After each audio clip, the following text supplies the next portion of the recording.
man, here we are once again, J-Bob the Video Game Slob, heading back out on the road, trying to do another deal. Looks like it'll be about 4 figures all in, maybe a little short of $1,000 in value.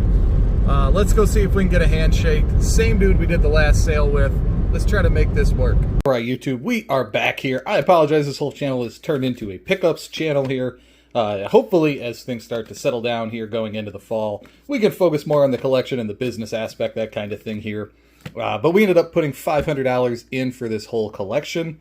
Well, actually, we got a little cup full of games over here. Maybe we should start there. It's the whole Mega Man Zero series. 0, 1, 2, 3, and 4. So we got all 4 of those. That last collection, all the Game Boy stuff was in the boxes, so hopefully he'll find those. He said he'd take a look. But a lot of this stuff ended up being in better shape too, because this is like the big box for Dragon Quest VIII, which is pretty cool. That whole series is very hot right now. My buddy doesn't have the Fable 3 Collector's Edition, and this has the coin in it. It's getting a little wear or deterioration there, probably more accurately, as this stuff gets older, but it still has everything inside and looks pretty nice. I don't think I've ever seen this before. The Final Fantasy X and X2 Collector's Edition that's book-sized or folio-sized, where the discs fit into the case, which is kind of cool. Something a little interesting there, or different. The big money, of course, is in this, and it is gem mint inside. This was kept in really good shape, even if the box isn't perfect. So that's probably most of our money back there. It's kind of funny, I picked one of these up toward the beginning of the year in that massive $8,000 estate sale lot, so I already have one of those. And speaking about things that are minty, this is the whitest DS I have ever seen on the inside. So this is super crispy. Again, already have that, so that can head off. Nothing crazy there. But there's some stuff like this that, like, you know, really I think adds some value that I don't even know that I have the slipcover of the Resident Evil 6 archives. And a lot of this stuff are collectible. You know, I see people coming into the video game store asking for these sort of multi-discs or multi-games on a disc thing. And as you can tell, super dirty, super gross. So we're going to get them all out of this here shortly. Yeah, get this thing thrown out. But, you know, some other great titles and stuff like this, I just don't even value at all. But eventually, you know, you do get a couple $5 out of those kind of titles. And so that helps make the deal or sweeten the deal. Resident Evil Revelations, I think these are somewhat collectible in my opinion. You really don't see them around very often. I made it a point to, you know, get copies of these. I think they're much more rare than people give them credit for, because there were so many copies of like 5 and 6 around. You know, the people undervalue them, or the market undervalues it. Speaking of which, Grandia 3, another one I think is just so undervalued for the frequency upon which I see that game. The price just seems insane to me. Titanfall, that crap nobody cares about. I'm not sure that I have this, the Fallout 3 Game of the Year Gatefold Edition. If I can get my fingers to open it up here, it's got this really cool gatefold action on it. It's embossed, it's foily, so that's pretty cool. You know, he just had some stuff in really nice condition, so that helps. Again, Borderlands, you know, not really valuing these at much. But it's like, Borderlands, again, I think I say this every time I pick them up, it's got a comic series. It's got, you know, a production run in actual television. How are those games still so cheap? And I know it's because they're everywhere, but I'll continue to hoard them. Got the nice Fable Anniversary with the slipcover there. Again, always been a sought-after game. You know, he told me Left 4 Dead was in it, but we ended up with a Left 4 Dead and a Left 4 Dead 2, which is kind of crazy how often this has turned up for me lately. I didn't see it for a long time, and like now I have 4 or 5 copies in back stock. Yeah, we had Borderlands, Borderlands 2, and the pre-sequel.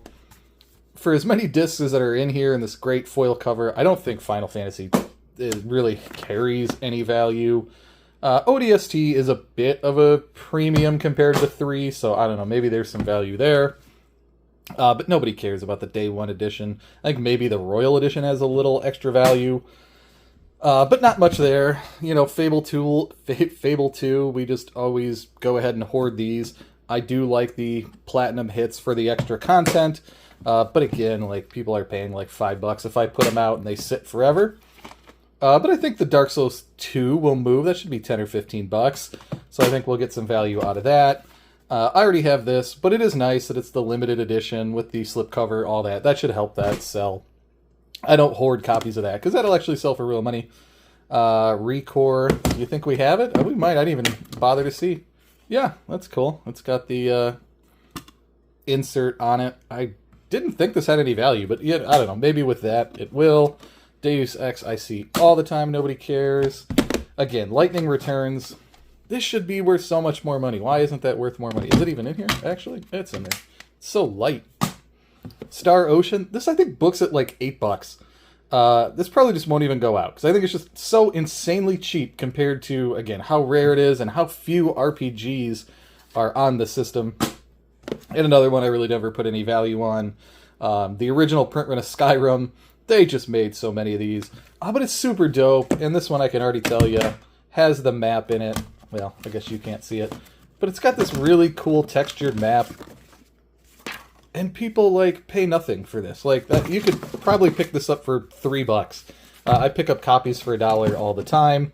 And that's why I have, like, 100 copies of it now. So, there you go. That's what we paid $500 for. That's how I think it'll sell. Of course, a few things will mark up here for sure. A couple of this stuff will end up in the Carbonite. But I don't know. Let me know. These are some of the pickups. This is what's been coming just lately, available and onto the market that I've been able to pick up.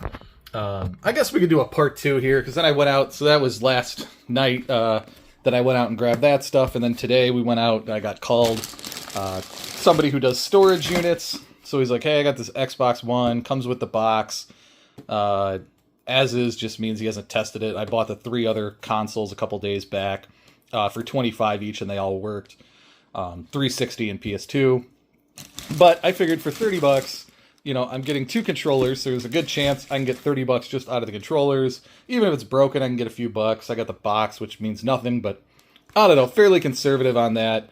And then, yeah, these all said 10, but he marked them all down to $1, so it's like I got a bunch of wrestling sets. I really don't think these are worth much, but I don't know, we'll put $3 on them. We'll throw them into the booth.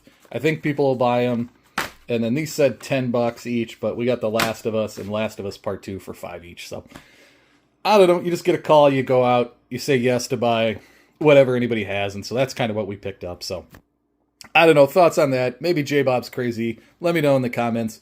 We'll get back to you, hopefully on a more regular basis moving forward.